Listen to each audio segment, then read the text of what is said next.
Hi மக்கள், எல்லோரும் எப்படி இருக்கீங்க? நல்லா இருக்கீங்களா? நான் நல்லா இருக்கேன். நீங்கள் நல்லா இருப்பீங்கன்னு நம்புகிறேன். இன்றைக்கி நான் எதை பற்றி பேசுகிறோம்னா, மக்கள் தென் மாவட்டம் ஃபுல்லாக மழை பெய்யுது மக்களே. அதனால் மக்கள் கொஞ்ச நாளைக்கு அருவி பக்கம் போகாமல் கொஞ்சம் பாதுகாப்பாக இருங்க.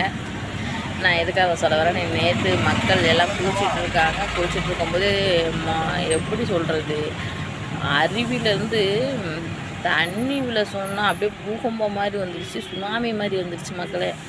அதனால் மக்கள் குழந்தைங்கள்லாம் கூட்டிகிட்டு ஓடும்போது பார்க்குறதுக்கே பாவமாக இருக்குது. நம்ம ஒரு என்டர்டெயின்மெண்ட்டாக இருக்கட்டும் போய் குளிக்கலான்னு பார்த்தா அங்கே தண்ணி மொதுன்னு விழுந்து மக்கள்லாம் அடித்து இழுத்துட்டு போயிடுச்சு. அதில் ஒரு சின்ன வயசு பையன், 17 வயசு தான் ஆகுது.